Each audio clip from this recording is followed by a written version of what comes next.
Dostlar, hər birinizi salamlayıram. Ümidvaram ki, yaxşısınız, işləriniz qaydasındadır.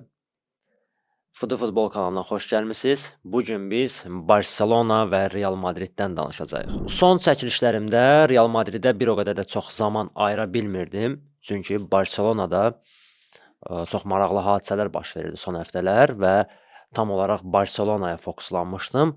Amma bugün Real Madrid haqqında da az da olsa öz fikirlərimi bildirmək istəyirəm. Real Madridin La Ligada keçirdiyi son oyun haqqında və qarşıdan gələn Manchester City oyunu haqqında öz fikirlərimi sizinlə bölüşəcəm. Celta Real Madrid. Real Madrid azarkeşləri məncə məndən daha yaxşı bilər ki, son illərdə Celta Real Madridin qazıdır.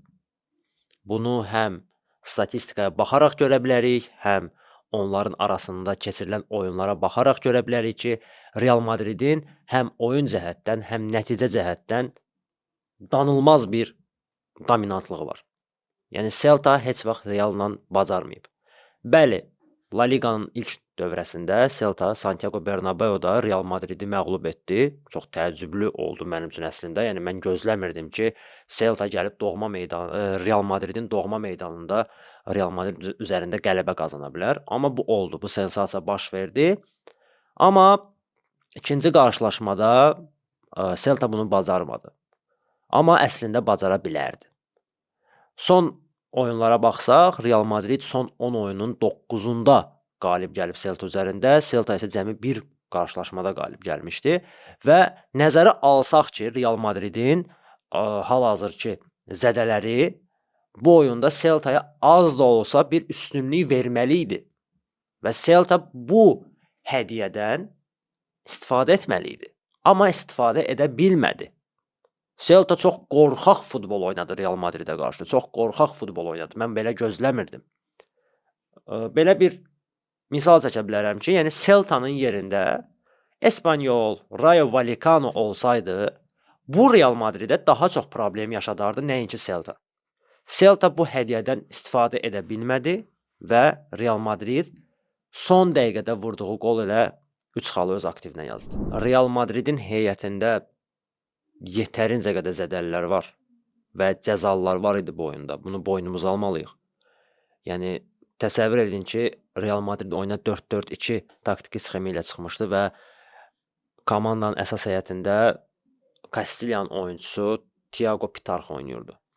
İndi bəziləriniz onu tanımırsınız, bəziləriniz yeni görürsünüz.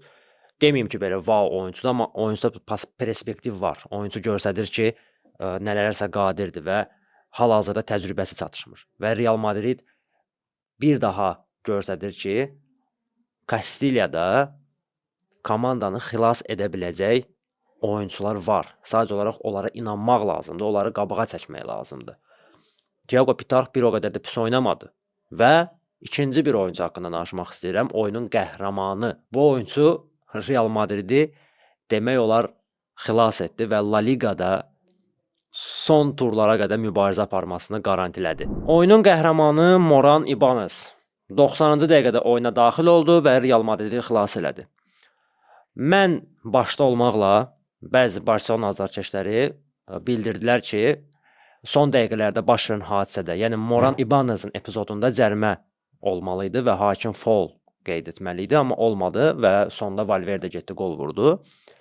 O epizoda diqqətlə baxdıqda görərik ki, Moran Ibanez top oynayır. Bəli, çox sərt oynayır. Həmin anda, yəni demək olar oyuncunu zədələyə də bilərdi.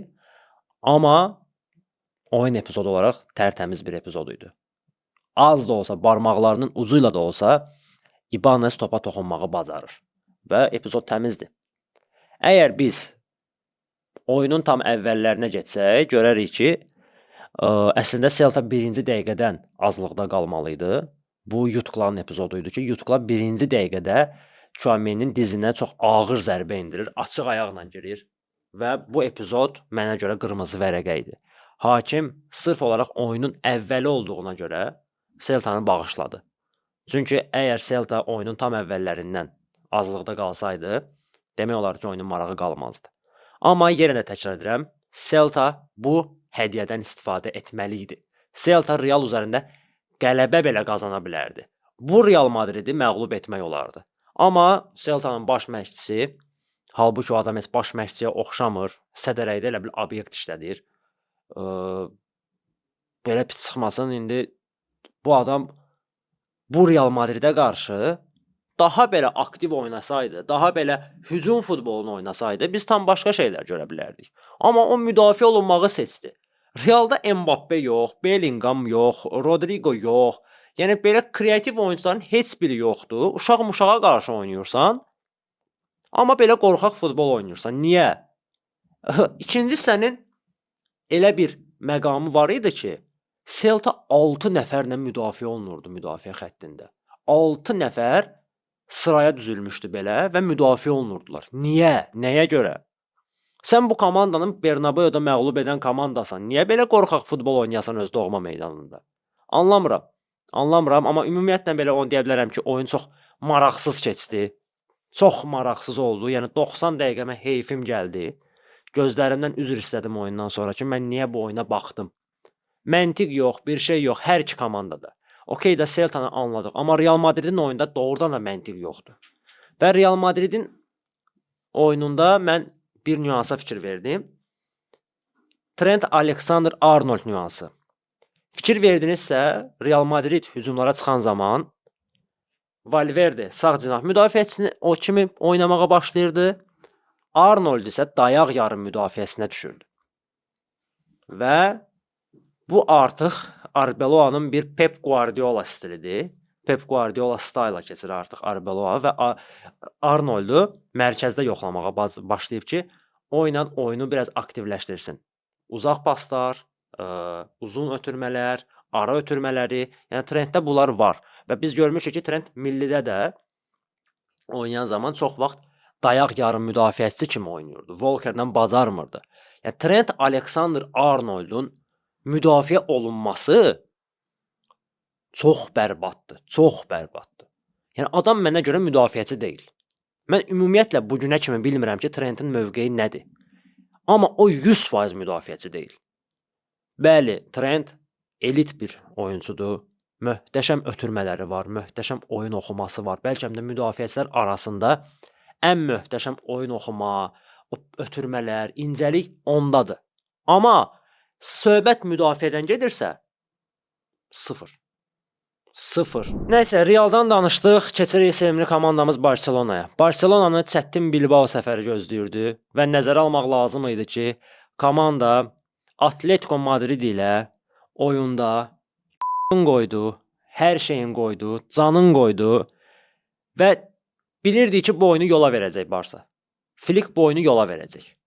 Amma necə yola vermək lazım idi? Nəticə əldə edərək yola vermək lazım idi. İlk öncə buradan Barcelona oyunçularına təşəkkürümü bildirmək istəyirəm. Hər halda siz də mənimlə razılaşarsınız. Atletico Madrid ilə göstərdiyi performanslarına görə halal olsun. Bax, bu Barcelona əsl Barcelona idi. Döyüşkən, sona dək mübarizə aparan Barcelona idi. Barcelona həmin oyunda Atletico'nu meydandan silmişdi.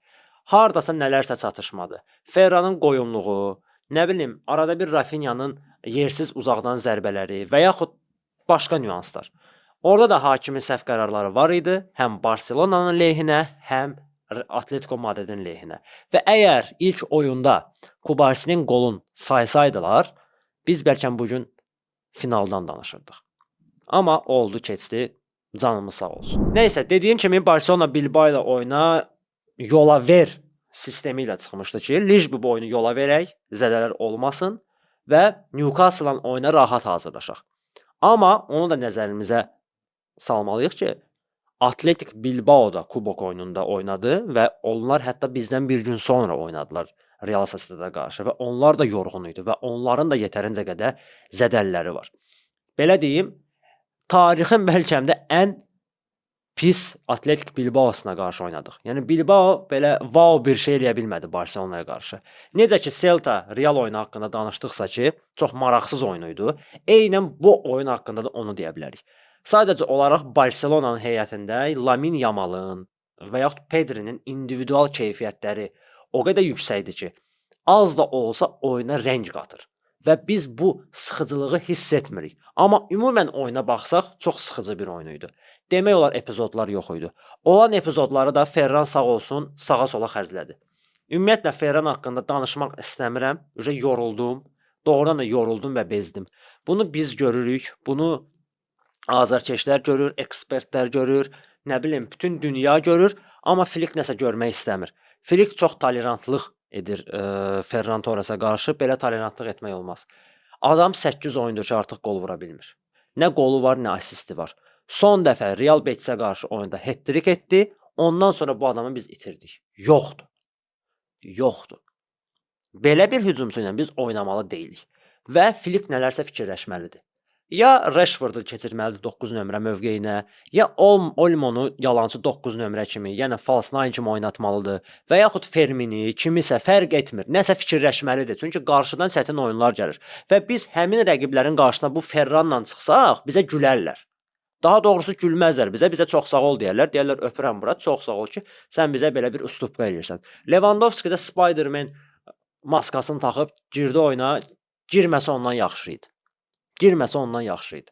Yenə də bu oyunda bizi xilas edən Pedro oldu, Lamine Yamal oldu, başqa heç kim. Və Fermin Lopez. Fermin Lopez Barcelona'nın qol epizodunda çox böyük rol oynadı. O vaxtında cərimə meydançasının içərisinə şığıdı və Lamine Yamal üçün zonanı açdı və Lamine Yamal o topu qəbul edib möhtəşəm zərbə endirdi. Lamine Yamalın biz zərbələrini həmişə tənqid edirdik ki, qapıya zərbə vurmalı. Daha doğrusu mən tənqid edirdim. Arada bir qapıya zərbə vur, yadınızdadırsa əgər o video. Artıq deyəsən onun üzərində işləyib və qapıya zərbələri daha effektiv olur. Villarreal'la oyunda bunu gördük biz. Bilbao oyunda biz bunu gördük. Və yenidən deyirəm, komandaya qələbəni Pedri ilə Lamine Yamal qazandırdı. Digər oyunçular isə orta bab, belə normal oynadılar. Rashford birinci hissəni batırdı, ikinci hissəni batırdı. Rafinha girdi. Rafinha da elə bil hardasa bir estafet şey verir. Necə deyim onu? Nə deyirlər ona? İdman akademiyası adında verirlər. Normativ tapdım, normativ. Elə bir normativ verir. Dala qabağa dayanmadan qaçır. Okey, aydındır. Pressing anlayıram, pressing etmək lazımdır, amma boş-boşva özünü yormağın mənası yoxdur. Yəni elə at kimi şığmaq lazım deyil kiminsə üstünə. Yəni bu naborot sənin özünə pis təsir edir. Yəni təsəvvür eləyin. 3 Atletico Bilbao oyunçusu durub və onlar öz aralarında rahat paslaşıb çıxa biləcəklər. Yəni nə dərəcə qoyun olasan ki, orada çıxıb çıxa bilməyəsən də. Bu adam vəhşi kimi cumur olan üstünə. Ehtiyac yoxdur. Yəni elə cummağın ehtiyacını niyə qalmamışıq? Yəni sən özünü niyə yorursan? Sən niyə özünü əziyyətə verirsən? Lazımdır sənə bu. Rahat, relaks olmaq lazımdır. Yəni ikinci hissədə Flick'in əvəz etmələri oyunun taleyini dəyişdi. Və hətta onu da nəzərinizə çatdırım ki, Pedri özü belə hal-hazırda ideal formada deyil. Adam zədədən təzə qayıdıb. Yavaş-yavaş adaptasiya olur o təzyiqə. Və Atletico Madrid ilə oyunda 90 dəqiqə oynadı. At kimi qaçdı. Ciyəri dağıldı. Və yenidən gəldi bu oyunda 45 dəqiqə oynadı. Əslində komanda ilk hissədə oyunu həll etsəydi və əgər Pedri'yə ehtiyac qalmasaydı, daha yaxşı olardı. Amma Pedri'ni yenidən biz oyuna salmalı olduq. Yenidən Pedri'dən asılı olduq. Və bu yenidən göstərir ki, Pedri dincəlməyəcək. Yəni Pedri bir oyunda normal oturub baxmayacaq ki, mənsiz bacardılar. Ancaq Pedri ilə. Belə olmaz. Nələrsə fikirləşmək lazımdır. Casado. Okey, Casado yaxşı oyunçudur, amma Casado o deyil. Casado orta statistik yarım müdafiəçidir. Yəni hətta bəziləri var idi ki, ötən mövsüm Casadonu Kimmich səviyyəsinə qaldırmışdılar. Casadonun tək bir oyunu oldu. O da Bayern Münchenə qarşı prime oyununu göstərdi, oynanda söndü. Adam orta statistik bir yarım müdafiəçidir. O Barsa sisteminə və yaxud Barsa levelinə uyğun bir oyunçu deyil. Bernaldə o potensial var. Bernaldə o istedad var. Amma Casadoda o yoxdur. Casado oynaya bilər. Məsələn, İngiltərədə oynaya bilər, Brightonda oynaya bilər. Oynaya bilər Nottingham Forestdə. Misal üçün, yəni elə tipli komandalarda oynaya bilər. İtaliyada Romada oynaya bilər. Lazio'da oynaya bilər. Ondan yuxarı alınmaz. Nəysə, La Liga oyunlarından çox danışmaq istəmirəm. Belə deyim, hər iki komanda bu La Liga turunu yola verdi. Açıq-aşkar yola verdi. Çempionlar Liqasının badına gedirlər. Amma mən bilmirəm ki, Çempionlar Liqasında nə edəcəklər bu iki komanda. Yəni bu özgüvən hardan gəlib? Yaxşı, Barsanı hardasa anlayıram, amma Real Madridi anlaya bilmirəm. Çünki Real Madrid bu zədələrlə City-nin qarşısına necə çıxacaq? Okay, City hal-hazırda stabil deyil. City-də də böyük problemlər var. Amma Real Madrid qədər deyil. Guardiola amili, Arbeloa amili, yəni tam başqa statuslardır. Guardiola'nın təcrübəsi, Arbeloa'nın təcrübəsizliyi və Real Madridin həddindən artıq çox zədəli oyunçuların olması. Və ən əsas məsələ Kylian Mbappe'nin olmaması. Kylian Mbappe Real Madridin dayağıdır. Courtois ilə bir yerdə. Mən bunu ötən çıxışlarımda da demişdim. Hal-hazırda Real Madridi ayaqda tutan 3 oyunçu var. Bu Kylian Mbappe'dir, Thibaut Courtois'dır və Federico Valverde'dir. İndi özünüz fikirlərinizi bildirə bilərsiniz. Razı deyilsinizsə açıq-aşkar yaza bilərsiniz ki, yox Fuad, bu oyunçu o deyil, Real Madridi ayaqda saxlayan sırf bu oyunculardır. Mənə görə bu 3 nəfərdir. Və Manchester City Real Madridə qarşı ilk oyun səfərdə keçirəcək. Bu Real üçün pis xəbərdir əslində. İkinci oyunu doğma meydanda oynamaq daha yaxşı bir nüans olardı. Və yenidən Trent Alexander-Arnold nüansına qayıdıram. Əgər Arbeloa'nın az da olsa futboldan başı çıxırsa, az da olsa futbolu bilirsə, City ilə oyunda Arnold'u sağ cinah müdafiəçisi kimi oynatmasın. Əgər Arnold'un 5.6 reytinglə oyunu bitirməyini istəmirsə, orada Valverde'ni oynatsın.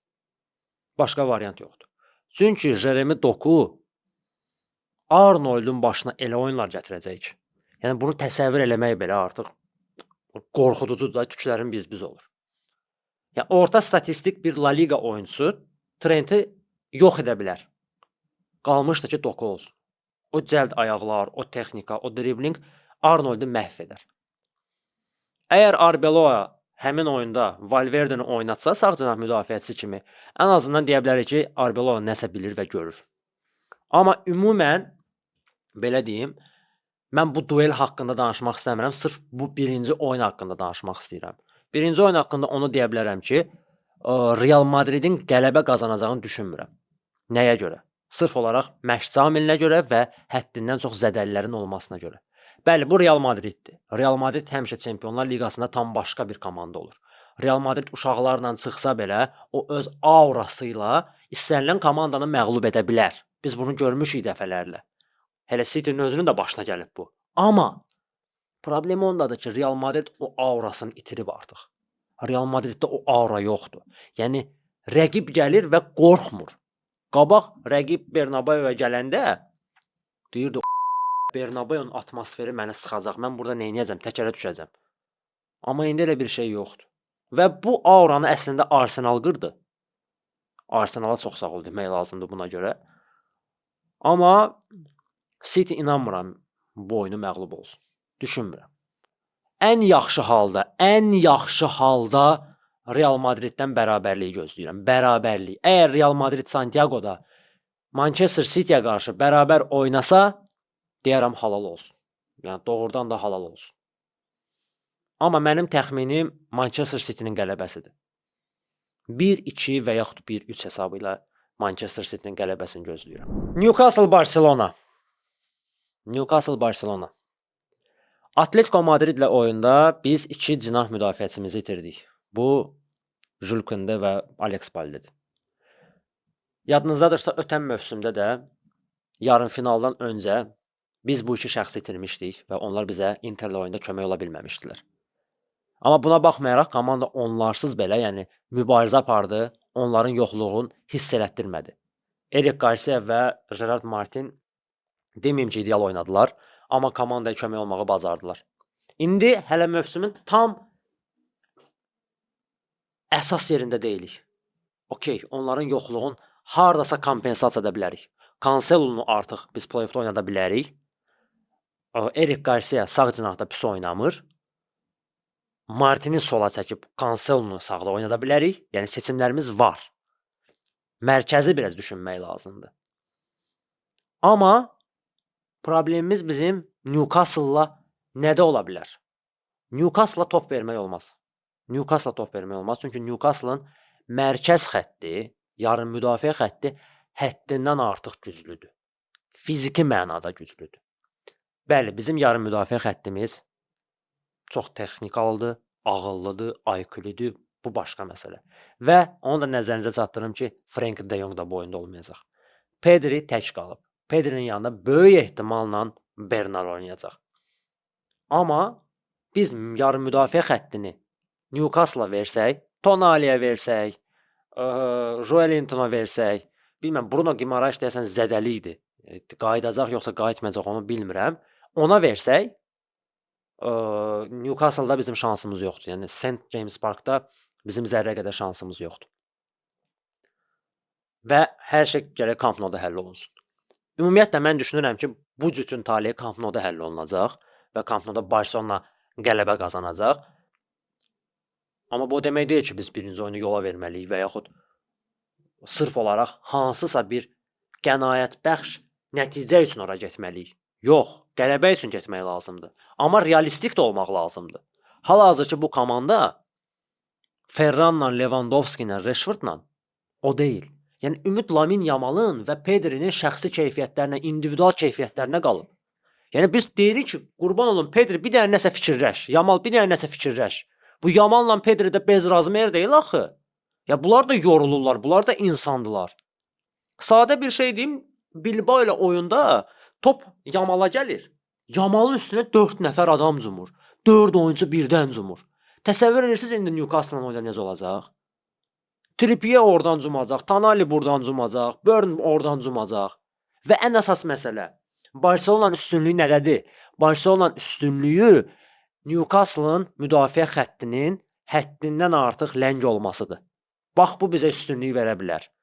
Bundan yararlanmaq lazımdır. Amma bundan ancaq kim yararlana bilər? Rafinha, Lamine Yamal. Ferran yararlanan deyil. İndi gəlib azğa 4 dənə qol vuracaq Ferran mənə biabır eləyəcək. Tək ki vursun. Razıyam Ferran, get 4 dənə qol vur. Nə bilim, poker elə, pentatrik elə. Sındır məni, deyim amma halal olsun. Sındırdın məni, komandaya qələbə qazandırdın. Amma bilirəm axı eləyə bilməyəcəksən sən bunu. Ferran adı gələndə əsəbləşirəm. Mən Barcelona'da elə hücumçular görmüşəm ki, Barçanın hücum xəttini o qədər belə prime'da görmüşəm ki, indi gəlib qalmışıq qoca Levan əlində və futbolun nə olduğunu bilməyən Ferranın əlində. Bu da bizə top klub. Bu da bizim Çempionlar Liqası arzumuz. Hələ o gün Lewandowski haqqında, Ferran haqqında video paylaşmışam. İzləyicilərimizdən biri qardaş yazıb, komment yazıb ora. Qardaş, sən futboldan anlamırsan, sən Lewandowski'nin kim olduğunu bilmirsən. Qardaşım, Lewandowski'nin kim olduğunu mən çox gözəl bilirəm, dostum. Çox gözəl bilirəm. Lewandowski elə belə hücumçu olmayıb. Problem ondadır ki, görsən sonda nə dedim? Olmayıb. Yəni keçmiş zamandan danışırıq. İndiki zamandan danışa bilmirik biz bunu. Əgər bir hücumçu vaxtı ikən top klas olubsa, vəhşi bir hücumçu olubsa, bu o demək deyil ki, indi də bu belədir. Hal-hazırki dəyəri, hal-hazırki komandaya töhfəsi sıfırdır adamın, sıfır. Mən indi bunu necə tərifliyim? Bu necə məntiqdir? Okey, gedək R9-u gətirək Barcelona'ya deyək oyna. O qardaş, R9 bilirsən necə oyuncu olub vaxtı ikən, sən indi onu niyə pisləyirsən? Sən deyə bilmirsən ki, qardaş, olub da vaxtı ikən, indi yaşı o deyil. Yəni bu Lewandowski aşiqləri, bu Lewandowski xəstələri, bu manyakların anlamır ki məni. Mən indiki Lewandowskini pisləyirəm, keçmişdəki yox. Və Lewandowskinin də əslində pisləmirəm. Mən Laportanı pisləyirəm ki, bu mövsüm Lewandowskini komandada saxladı. Niyə saxlayasan da? Komandada ən çox maaş alan ikinci, üçüncü oyunculardan biridir, dəqiq bilmirəm. Ona görə biz oyuncu da ala bilmirik. Neynəyək biz indi? Demirəm ki, Newcastle-la oyun çətin olacaq. Demirəm ki, Newcastle-la oyun asan olacaq. Amma Barcelona bu oyunda özünə problem yaratmamalıdır. Biz bunu çox gözəl bilirik ki, bu komanda hər zaman özünə problem yaratmağı sevir. Priключение axtarır, sonra o Priключениyanı oradan çıxardır və özü üçün yeni bir səhifə yazır. Yeni bir tarix yazır. Qardaş, bizim ürəyimiz dözmür, biz Valerian, Carvalho atmaqdan bezmişik. Normal futbol oynayın. Bizə o comebacklər lazım deyil. Newcastle o rəqib deyil ki, biz ondan qorxaq. İndi yenə də mən Atletico Madriddən deyəcəklər ki, sən bu sözü Atletico Madridə demişdin. Yəni Atletico Madrid çəkinləsi rəqib deyil. Demişəm, indi də razıyam. Atletico Madrid çəkinləsi rəqib deyil. Həmçinin Newcastle-da. Bəli, rəqibdir. Komanda ağıllı, soyuq başla oynamalıdır. Problem yaşada bilər bizə. Yəni Newcastle bizə daha çox problemli ola bilər, nəinki Atletico Madrid. Amma yəni Newcastle-dır da bu. Newcastle, sən City ilə düşməmisən. Sən PSG ilə düşməmisən. Mən indi Newcastle-ın əməklərini aşağılamaq istəmirəm və yaxud onun futbolun, onun göstərdiyi nəticələri aşağılamaq istəmirəm və yaxud klubun özün. Amma sənə mümkün rəqiblər arasında ən zəif rəqib düşüb. Mümkün rəqiblər arasında. Və sən bundan istifadə etməlisən. Sən Barcelonasan. Sən əgər bunu istifadə edə bilmirsənsə, onda Çempionlar Liqası haqqında danışma. Çünki sənin əzəli rəqiblərinə güclü rəqiblər düşür. Dostlar, məndən bu qədər. Ürəyimdə olan hər şey dedim. Fikirlərimi sizinlə bölüşdüm. Ümid edirəm ki, Barcelona Newcastle-la oyunda bizi sevindirəcək və üzümüzü güldürəcək. Və ümid edirəm ki, məsələni Camp Nou-ya saxlamayacaq. Ümid edirəm. Bəli, bu çətindir, amma inanmaq lazımdır. Filikə inanırıq, Filikə güvənirik və inanıram ki, Filik özündən hoqqa çıxardıb yenidən müdafiə xəttin mərkəzə gətirməyəcək. Buna inanmaq istəyirəm. Və əsas məsələ dostlar, biz Familia Barsa Azərbaycan ailəsi olaraq Newcastle-la oyuna toplaşacağıq, hər iki oyuna və hər iki oyunu biz yeni məkanımız olan, daha doğrusu yeni məkanımız olmayan, keçmiş məkanımız olan, amma indi yeni məkanımız olan V10 Launch-da olacağıq. Hər birinizin yolunu gözləyirik. Rezervasiya artıq başlayıb və siz də öz yerinizi rezerv edərək gəlib bizimlə bir yerdə oyuna baxa bilərsiniz, sonda hədiyyələr qazana bilərsiniz. Gəlin bir yerdə komandamıza dəstək olaq, qələbəsinə inanaq, Çempionlar Liqası ümidini qəlbimizdən çıxarmayaq. Visca Barsa, Visca Kataloniya.